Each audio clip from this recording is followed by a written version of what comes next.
ആകാശത്ത് നിന്ന് നോക്കുമ്പോൾ ഭൂമിയിൽ ഇന്ത്യയുടെ ഭൂപടത്തിന്റെ ഒരു അറ്റത്ത് നമ്മുടെ കേരളം കാണാം. ഇന്ന് നമ്മൾ കേരളത്തിന്റെ മാപ്പിനുള്ളിൽ ഓരോ ജില്ലകളുടെയും പേരുകൾ എഴുതി ചേർക്കാൻ പോവുകയാണ്. ഇതിലെന്താണ് ഇത്ര പുതുമ എന്നാവും. ഓരോ ജില്ലകളുടെയും പേരുകൾ നമ്മൾ കാണാൻ പോകുന്നത് ഓരോ ജില്ലകളുടെയും മാപ്പിന്റെ ആകൃതിയിലാണ്. നിലവിൽ നമുക്ക് കിട്ടുന്ന മാപ്പിന്റെ ആകൃതിയിൽ മാറ്റം വരുത്താതെ ഓരോ ജില്ലകളുടെയും ഉള്ളിലാണ് പേരുകൾ രൂപപ്പെടുത്തുന്നത്. അത്തരത്തിൽ 14 ജില്ലകളും നമുക്ക് നിർമ്മിക്കാം. ഫോട്ടോഷോപ്പിലാണ് ഇതിന്റെ ആദ്യം ഒരു സ്കെച്ച് വരച്ചെടുക്കുന്നത്. പിന്നീട് അതിനെ നമ്മൾ ഒരു കളറിലേക്ക് മാറ്റുകയാണ്. ഈ കാണുന്ന വലുപ്പത്തിൽ മൾട്ടിവുഡിലേക്ക് CNC കട്ട് ചെയ്തെടുത്തിരിക്കുകയാണ്. ഓരോ ജില്ലകൾക്കും ഓരോ പ്രത്യേകതകളുണ്ട്. അത് ആ സ്ലാങ്ങിൽ തന്നെ പറയുമ്പോൾ കേൾക്കാനൊരു സുഖം ഉണ്ടാവും. ഇന്ന് ഓരോ ജില്ലകളുടെയും സ്ലാങ്ങിൽ മാ കുടുംബത്തിലെ 14 ജില്ലകളിലെയും എന്റെ മിമിക്രി സുഹൃത്തുക്കളാണ് നിങ്ങളൊപ്പം കൂടാൻ പോകുന്നത്. അപ്പൊ നമുക്ക് കാസർഗോഡ് നിന്ന് അങ്ങോട്ട് തുടങ്ങാം. സപ്തഭാഷ സംഗമ ഭൂമിയല്ലേ നമ്മളെ കാസർഗോഡ്. ആ ബേക്കൽ കോട്ടേന്റെ വീട് കാണാൻ തന്നെ എന്തൊരു പാങ്ങുണ്ടപ്പാ. നമ്മൾ കണ്ണുകാരാന്ന് വെച്ചിട്ട് നിങ്ങൾ പേടിക്കൊന്നും വേണ്ടേ. നമ്മൾ ഭയങ്കര പാവങ്ങളാ, അതുപോലെ തന്നെ ഭയങ്കര സ്നേഹമുള്ളവരാ. മൊഞ്ചുള്ള അലുവിൻ ബിരിയാണി കിട്ടണ ഞമ്മളെ കോഴിക്കോട്. വേഗം വന്നോളി, കേറിക്കോളി. മാനാഞ്ചിറ മുട്ടായി തെരുവ് പോയി കോഴിക്കോട്. നാങ്കനാടു വയനാടു ഹിപ്പിമല മക്കനാങ്ക വയനാടു കരിന്തട്ടിനെ വൈകാറ്റിയ നാടു വയനാടു ഏലവും കുരുമുളകും തേയിലയും ഒക്കെ ഇങ്കോളെ നമ്മ നാടു വയനാടു. പ്രിയപ്പെട്ട കുട്ടികളെ, നമ്മുടെ സ്വന്തം മലപ്പുറം എന്ന് പറയുന്നത് എത്ര വിചാരിച്ചാൽ മലപ്പുറം ഒന്നൊന്നര മലപ്പുറമാണ്. നമ്മുടെ തിരുവൂര് തുഞ്ചമ്പറമ്പ് മലയാള ഭാഷയുടെ പിതാവിന് ജന്മനാടല്ലേന്ന് മലപ്പുറം നടക്കുക അഭിമാനമായിട്ട് ഒന്നൊന്നര മലപ്പുറമാണ്. എന്റെ കേട്ടോ, പാലക്കാട് പറഞ്ഞാല് നെല്ലിന്റെ കലവറിയാണ്. നമുക്ക് നാട്ടിക്ക് വരുന്ന നമ്മാറ് വല്ലെങ്കിൽ പൂരം കണ്ട് പോവാന്ന്.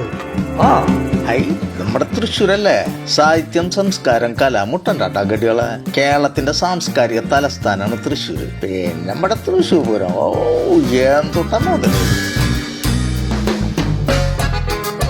ഇവിടെ എറണാകുളം ജില്ലക്കാരെന്ന് പറയുമ്പോൾ എല്ലാവർക്കും അറിയാടാ, നമ്മ ഒരു സംസ്ഥാനത്തിന്റെ രണ്ടിന്റെ നടുക്കാണ്. അതാദ്യം മനസ്സിലാക്കുക. നമ്മുടെ ആലപ്പുഴ എന്ന് പറഞ്ഞു കഴിഞ്ഞാൽ കിഴക്കിന്റെ വെനീസാണ് ആലപ്പുഴ. കുട്ടനാടും വള്ളംകളി, നല്ല നാടൻ കരിമീനും കൊഞ്ചും കക്കയും. ആഹാ, ആലപ്പുഴ അടിപൊളിയാണ്. പൊന്നടാവേ, ഞങ്ങളുടെ ഇടുക്കി എന്ന് പറഞ്ഞാണ്ടല്ലോ വെട്ടിക്കണ്ട് സ്ഥല. ഇഷ്ടംപോലെ ഡാമുകളും മലനിരയിട്ടുള്ളവരും സ്ഥലം സ്ഥല കിടക്കും. നീ എവിടെയാ? നീ എന്നാണ് പോടാ? കോട്ടയം അടിപൊളിയല്ലേ. കോട്ടയം എന്ന് പറഞ്ഞാ എന്നാന്ന് വെച്ചാ അക്ഷരനഗരിയാ, കേട്ടാടാവേ. ഞങ്ങൾ പത്തനംതിട്ടക്കാരെ ആപത്തി സഹായിക്കുന്നവരാ. എടേ, എന്തുവാടേ ആളിയാ നീ ഈ പറയുന്നേ? അണ്ണാ കൊല്ലം വെച്ചാലുണ്ടല്ലേ, കൊടുത്താ കൊല്ലത്തും കിട്ടുമെന്നാ. തല എത്ര ജില്ലകളുണ്ടെങ്കിൽ എന്ത്, തലയെങ്കിൽ തിരുവനന്തപുരത്ത് അല്ലേ.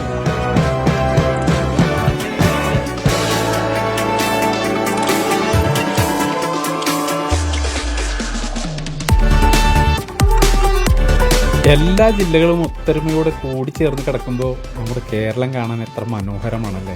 ഇംഗ്ലീഷിലും നമ്മുടെ ജില്ലകളുടെ പേരുകൾ എഴുതി ചേർത്തിട്ടുണ്ട്. ഗൂഗിളിൽ സെർച്ച് ചെയ്താൽ കിട്ടുന്ന കേരള ഡിസ്ട്രിക്ട് മാപ്പിലുള്ള കളറുകളാണ് 8 അടി ഉയരമുള്ള ഈ മാപ്പിന് കൊടുത്തിട്ടുള്ളത്. എന്നാൽ ഈ ചെറിയ 3 അടി വലുപ്പമുള്ള SSL കട്ട് ചെയ്തിട്ടുള്ള മാപ്പിന് കളർ സിൽവർ മാറ്റാണ്. അതിൽ തൃശ്ശൂർ മാത്രം ഞാൻ ഗോൾഡ് ആക്കിയിട്ടുണ്ട്. അത് മറ്റൊന്നുമല്ല, ഞാൻ ജനിച്ചു വളർന്ന എൻ്റെ ജില്ല തൃശ്ശൂരാണ്. നമ്മൾ ഓഫീസുകളിലൊക്കെ വെക്കുമ്പോൾ നമ്മുടെ ജില്ല കേരളത്തിന്റെ ഏത് ഭാഗത്താണെന്ന് ഒറ്റ നോട്ടത്തിൽ കാണുന്നവർക്ക് മനസ്സിലാക്കാൻ വേണ്ടിയിട്ടാണ് അത് ചെയ്തത്. എല്ലാ ജില്ലകൾക്കും ഇതുപോലെ തിളക്കമുണ്ട്. ഈ തിളക്കമാർന്ന ജില്ലകളെല്ലാം കൂടിച്ചേരുന്നതാണ് ഗോഡ്സ് ഓൺ കൺട്രി എന്ന് പറയുന്ന നമ്മുടെ കേരളത്തിന്റെ സൗന്ദര്യം.